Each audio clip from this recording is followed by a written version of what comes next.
So good morning, everyone.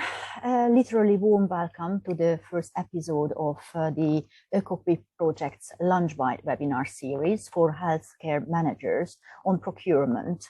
EcoQuip is a European project co-financed from the EU's COSME program. My name is Anette Rusanov, and I'm the Director of Policy and Programs at EMA. I'm pleased to introduce our speaker today, Kjetil Istad. Kjetil comes from a background as a Director of Procurement and Logistics at the Southeastern Norway Regional Health Authority and the CEO of a Norwegian hospital procurement trust. We invited Kjetil because he's passionate about the development of the healthcare system and the competence building as a basis for this. This webinar precisely aims at capacity building for health managers by explaining the various benefits of procurement as a tool of sustainability and innovation, amongst others. Before starting the discussion with Kjetil, some housekeeping rules. Please keep your microphones muted during the whole webinar. If you have questions, please raise your hands. There is a functionality for the raised hand. Or you can also drop your questions in the question and answer box. We will then either unmute you so that you can ask your question, or we will read out your question. You have noticed perhaps when you joined that the session will be recorded. So my first question to Kjetil is, how come that you are so passionate about procurement? Because strangely enough, this is a topic that makes the majority or part of the health managers rather scared and nervous, but not you. So how come that you like procurement so much? Yeah, good morning, everyone. Annette, thank you for the introduction and for the opportunity to talk about my favorite topic, procurement. I thank you for a great question. It's a broad question, and I will try to answer it the best I can in a broader sense. But I can try to address your question in a quick way first. Why my passion? Well, procurement is a great tool that can be used to improve the workings of a hospital. It can significantly improve the job situations for nurses, doctors, surgeons. And most importantly, it can be used, if used in a smart way, procurement can facilitate better outcomes of patient treatment. Or to use the catchphrase, more health for less money. So that should be a great motivation for everyone. And why is procurement a topic that some health managers shy away from? Well, I'm not quite sure, but in my experience, it seems to come down to a misunderstanding. The misunderstanding is that, procurement professionals are there to steal your budgets, cut your budgets, and it's all about cutting costs that get the lowest price, the cheapest product, and not care about anything else. I believe the opposite is true. That it's about making the budgets less constrained. But most importantly, it's about finding the suppliers and the products that can be used to improve and evolve the healthcare system for the benefits for the hospitals, the clinicians, and the patients. Yeah, I know it sounds like a lot to take in, and maybe for some hard to believe. So let me try. I will talk about my background, so you get some understanding where I'm coming from, and I will go more into depth into the motivation for using procurement as a strategic tool, and then how health managers can adopt procurement in their overall strategies, and finish by discussing what value procurement can deliver going forward. So yeah, a little bit about myself first, to give you an insight where I'm coming from. I'm an economist, went to the School of the Norwegian School of Economics and Business Administration. And I started my career as a consultant at Deloitte doing procurement projects. In 2005, I went into procurement in the healthcare sector. And since then, I worked basically on all levels as a chief procurement officer, on a local level, on a hospital, on a regional level, and also on a national level. So in 2016, I was appointed the CEO of Sykehusinnkjøp. Sykehusinnkjøp is the shared service organizations for all the hospitals in Norway. It's a merger basically of all the existing procurement organizations at the different hospitals. They were all merged into one organization. And I was there from the beginning. I was the first employee there and built that organization. And in 2020, Sykehusinnkjøp was given the responsibility from the government to secure medical equipment, all kinds of tests, supplies for both hospitals and municipalities in Norway, and something that we actually did with great success. From last year, I've been working at a startup company, so now in the private sector, focusing on spend management solutions. So during my years in procurement, I kind of learned three important things. The first one is, when you discuss procurement in the hospitals, please try to focus on what positive effects are you looking for when you buy something. Buying is a huge decision, so the focus should be on what do you want to accomplish, what are the effects you're looking for. Do that instead of talking about EU law and cost cuts, low prices. You can come back to that later. You can handle that later. The second thing is that I believe that buyers and sellers should work much more closely together, because it's when the different organizations meet, that's when learning can happen. And then you need learning to get innovation. You need innovation to improve your healthcare system. So try to open up the doors and have a great dialogue with your suppliers. And the last thing is that the EU legislation on public procurement, yes, it's a bit difficult, but it's not a showstopper. Don't use it as a showstopper. Because if you have good people working with procurement, they know the rules and they will guide you through that. So in summary, keeping an open dialogue with internal stakeholders, like the nurses, the surgeons, and so on, and companies wanting to sell you something, that is really key. So in my opinion, it's only through dialogue that learning can happen, and that will make innovation and also, for instance, sustainability efforts possible. If you manage to wait a little bit before you start the price discussions, if you spend some time discussing what outcomes should be beneficial for your hospital, you will be amazed what procurement can bring to the table. Yeah, and that brings me to the point of my motivation. I worked with procurement for over 20 years and within healthcare for 15 years. So let me tell you, you can make a lot more money elsewhere. Yeah, but for me, it has been the satisfaction of working with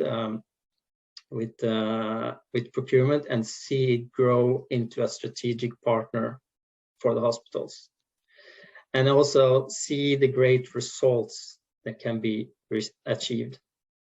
For instance, new robotics, buying that completely changed surgery.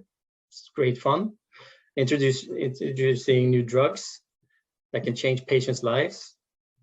Great. Working with factories abroad to change how they actually handle their employees to the better, and so they get good working environments. It's really satisfying to do. And working with suppliers to change materials from one kind of materials to a more sustainable one. It's very interesting. And of course, One of the best things I worked with was obviously to support everyone in Norway working to battle COVID with equipment, with tests, with medicines, and to help us, run the hospitals.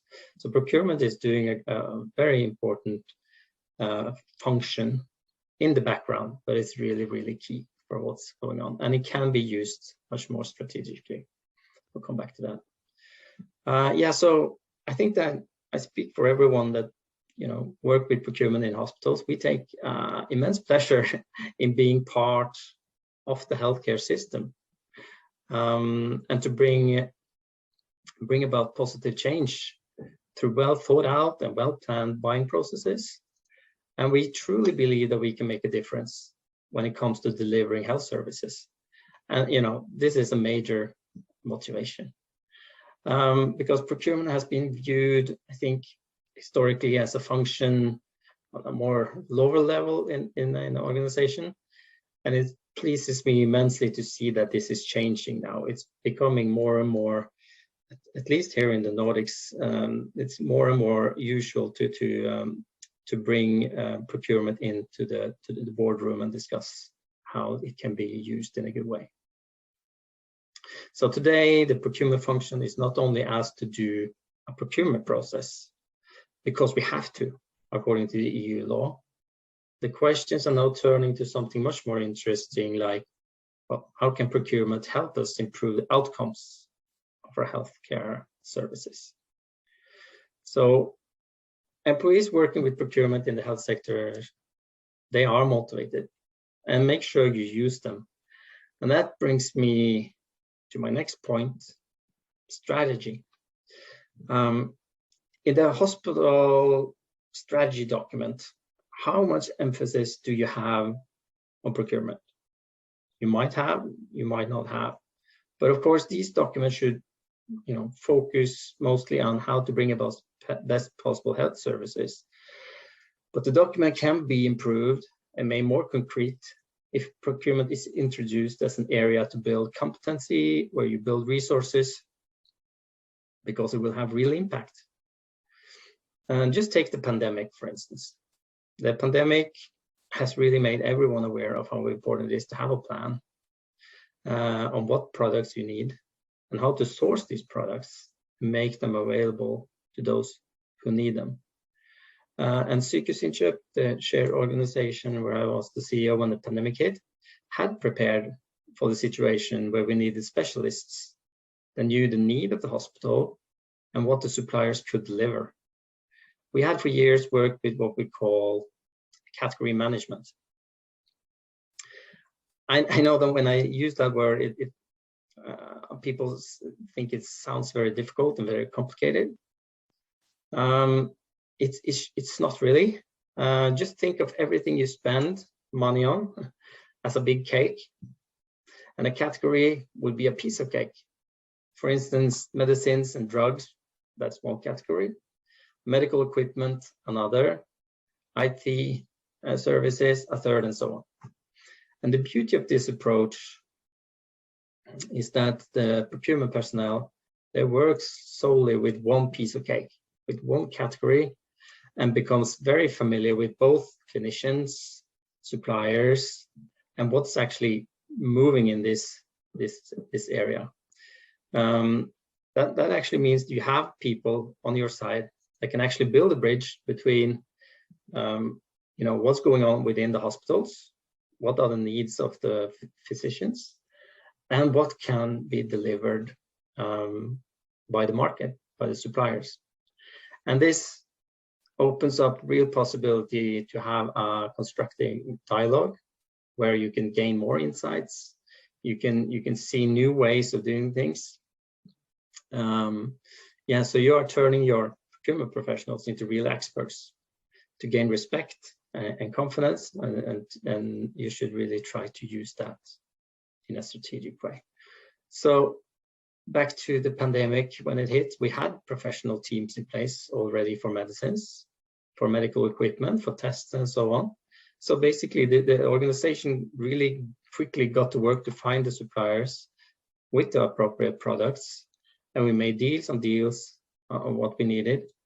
And when I look back and I think about it, I am so glad that we had this category approach, that we had slowly started to create teams that were becoming experts in their field. I really think that allowing people to excel and allowing people to become experts like that really helped us through the very difficult time. So bringing the concept of category management into overall strategy documents, for me, it seems like a great start to make a procurement organization more strategic and get more value out of procurement. So category management is a great way of introduce focus on procurement, but you should only invest in procurement if you believe you can get something of value out of it. I am convinced that there is no better investment you can make, though I might be a bit biased. Innovation, secure supply chains, focus on sustainability in your agreements are just a few examples of what you can get. All this is possible with also a focus on the cost. Note that I don't use the word lowest price. I don't talk about lowest price. Cost is one thing, but lowest price I try to avoid. And I'll come back to that, the reason why. But stressing the value of healthcare services, what they can deliver, is key. And I know many of you are working with the concept of value-based healthcare that was introduced in 2006 by Michael Porter and Elizabeth Theisberg. And this concept, overarching goal, is value for patients, with value defined as health outcomes per unit of costs. The concept of focusing on value for the patient is something that many in procurement also have embraced. And we use the term value-based procurement to describe how we can build this concept into procurement. It only makes sense really that procurement should not only focus on the procurement process, but how to deliver the best value to the patient. And this is where I come back to my point on the lowest price. It just does not make sense if outcomes for the patient is in focus. As a matter of fact, in Norway, there was just released a survey done by a respected and known company here, where the findings was that that focusing only on price was found most often where the competency level was perceived to be low. This was in Norway municipalities. Organizations with higher perceived competency level, they weighted cost with quality delivered. So this balance is key. To use quality also in the equation here.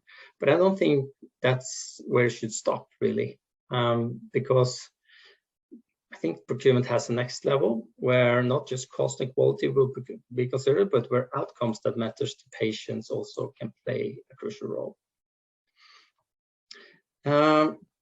So unless you ask me about my motivation, and that some managers find it difficult to maybe see the potential, and I hope I managed to say something about my own motivation and why I think it should be important for all managers. And I would encourage managers to sit down with their procurement staff and discuss if category management could be something that could be considered, and if outcomes for patients or value-based healthcare and value-based procurement is something that can be introduced. I'm sure that that will be received very positively from the procurement organization. Because this is just what's fun and exciting really to work with. And it should be well received by clinicians, because focus from procurement then is shifted from the lowest price to what they really care about. That's patient treatment, the patient. And for you managers, well, it's a great way to introduce innovation to help you improve your services, to make you compliant when it comes to sustainability, for instance. And you know that the beauty from an economist point of view, well, focusing more on quality and outcomes, I really do believe that this will improve our economy. So in the long run, so just get going with this, guys. Yeah. Thank you, Kjetil. Indeed, it's a very different approach that you explained to us to respecting lowest price principle in procurement. But of course, this is why we invited you, because we wanted to hear something something different and something inspiring. I'm just asking the audience, because I don't see hands raised. We have one question in the question and the answer panel. Gaynor, would you like to be unmuted and then you ask your question? So I'm just asking Amy to unmute Gaynor from the participants. Hi. Thanks very much. It's really good to have you on board in this EcoQuip session. I got a question about, I suppose it's about the practical nature of how we can address the barriers between management level and procurement professionals and procurement decisions. And the way I phrased the question in the chat was, how do you think management can enable their procurement professionals and procurement decisions to be involved in a strategic level in delivering the organization's objectives? And in that, I'm particularly interested in their sustainability objectives. Well, so basically, how can we build down the barriers between management level and procurement organizations? Yeah, exactly. I mean, in my experience, that procurement is so distant from the board level, for example. Right. It's a great question, and it's something that I've been struggling with in all my years in procurement. And I can just say what we did. I'm not saying that is the solution, but it might give some inspiration to others. When we started with our kind of big project to make procurement more strategic, we started with talking about ethical guidelines. How can we work with suppliers? What is the correct behavior? How can people in the surgeons and so on, how can they work together with suppliers without it being questioned and so on? So that actually created a great discussion where procurement actually connected to the whole healthcare system, really. So that got it started, and then our next stepping stone was to start talking about sustainability. We started our sustainability program back in 2010, working with ethical trade at first, looking at the garments that all the surgeons had. We asked, do you know where this is coming from? People had no idea, right? And we could say, well, it's from this and this factory. It's produced under these circumstances. And it was something actually that was lifted all the way to the board, because everyone knew that, well, it kind of connected to the values of the whole healthcare system that we talked about. Ethics, we talked about ethical trade, because those are the values within the healthcare system to help people, right, and to be ethical. So that actually got us in the door, and then we kind of expanded from that by talking about anti-corruption. We started an anti-corruption program, and then we kind of moved. Then we were allowed to kind of show results, and then basically to show more and more results from procurement was then it was actually possible to connect in that way. Yeah, so that was kind of the long road that we took to make it more important and interesting for managers, for the boards to listen to. I think if we started in the other end, if we started with, well, look, we just reduced prices on gloves from this amount to this amount. It's not that interesting. It does not fit the values, really, again, of the healthcare system.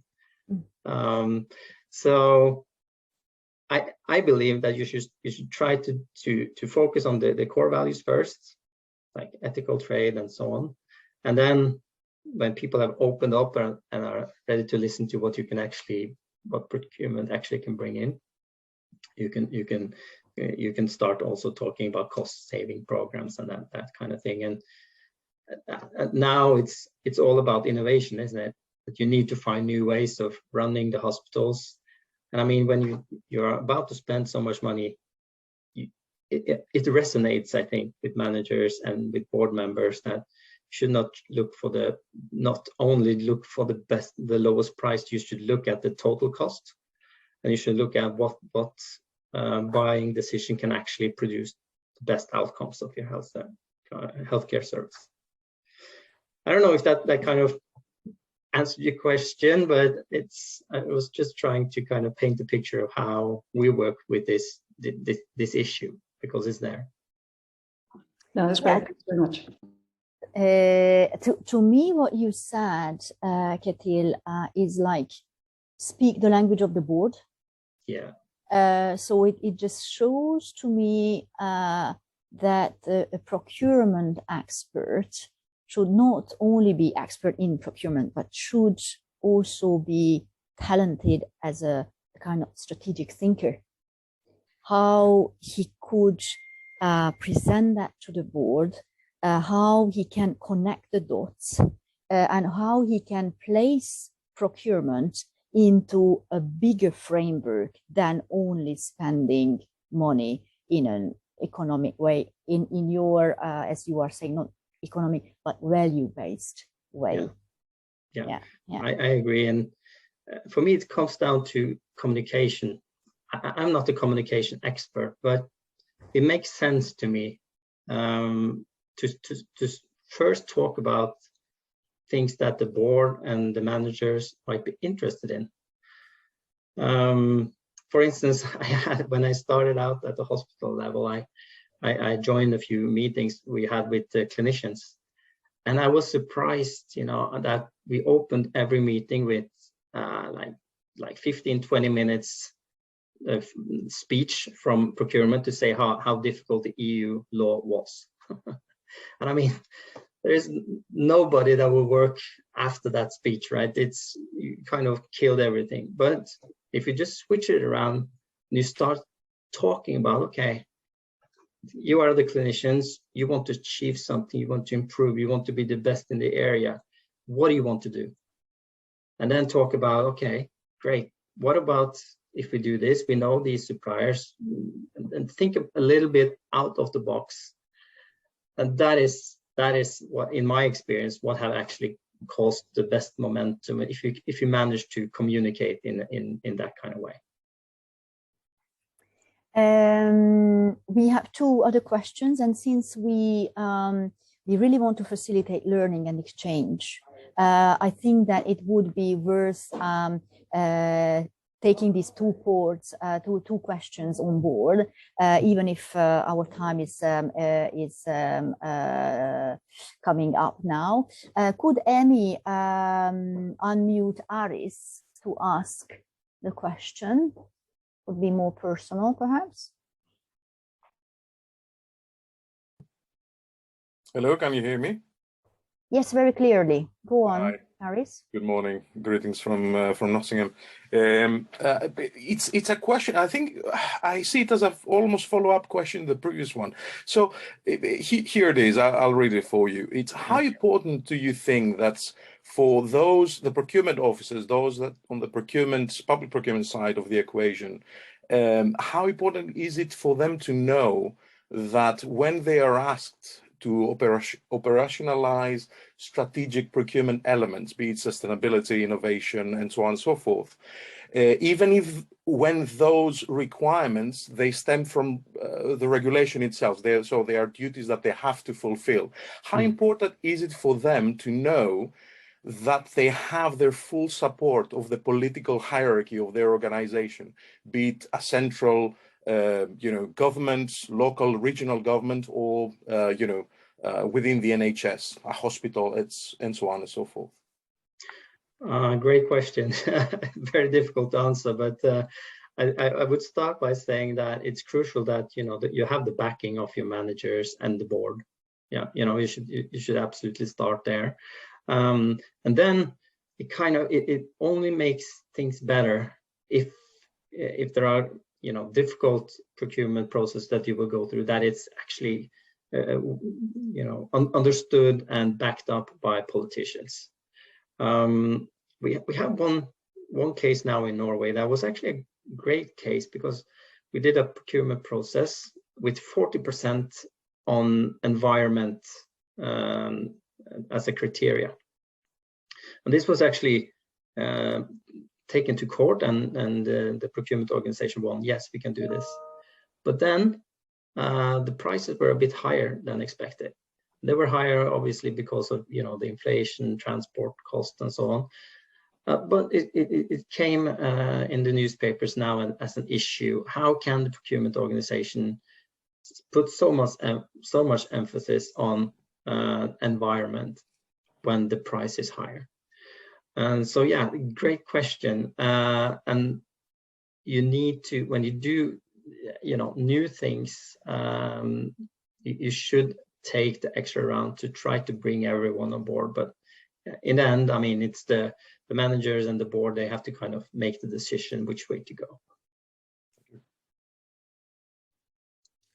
Thank you. Thank you, Kjetil. I see that indeed this strategy and the strategic thinking and the connection to the board raised interest. We have another question. Since we don't know the name, I will read this out. Do you have any views on outsourcing procurement services? Sure. You could say that Sykehusinnkjøp, the organization I was the CEO, it was an outsourced service, right? It was not something that the hospitals did themselves anymore, but then they used our organization. But obviously we were owned by the hospitals, so kind of part of the same organization. That works well. If you outsource in the meaning of putting it out to private actors, I still believe it can be a very good idea. But then I would suggest to look at what kind of categories would you outsource. It might be that you have some what I call indirect categories that is not really core of the health services, like paper, toilet paper, stuff like that. That might want to outsource those because those are not critical and strategic for your organization, and you just want someone to handle it in a very efficient way. But I would be more skeptical, perhaps, to outsource something that was very strategic. It might be, if you go through a process and you kind of find out, okay, what can be delivered here? Will it affect my outcomes in a better way if I do outsourcing? I would be open for it, absolutely. But I'll probably start on the indirect categories to get experience for doing outsourced services, and then move into more strategic categories. Yeah, that makes absolutely sense.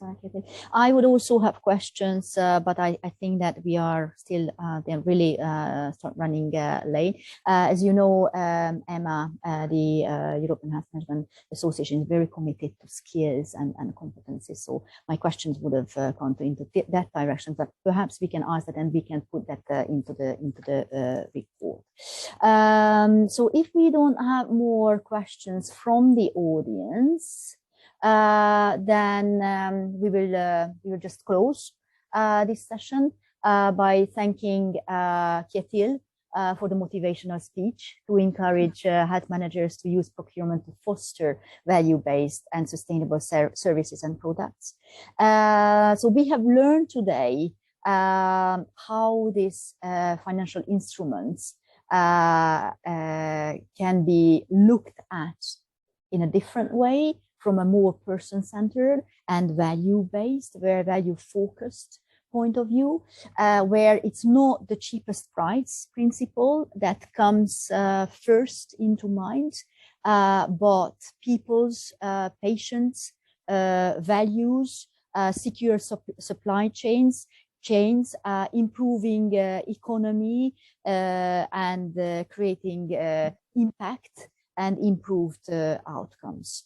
So we hope that you enjoyed this TED Talk style webinar today with us, and that you have found the choice of topic and the discussion useful for your everyday work, and that we have managed to increase your appetite in this lunch break towards procurement and value-based procurement.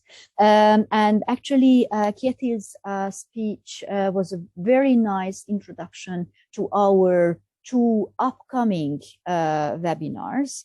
One will focus on value-based procurement.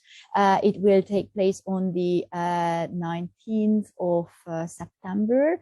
And then the other one in mid-November.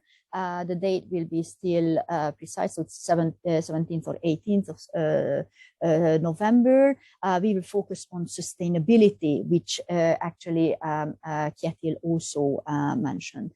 I would also like to invite all participants to look at the chat where my colleagues posted the collaborative buyers forum on LinkedIn.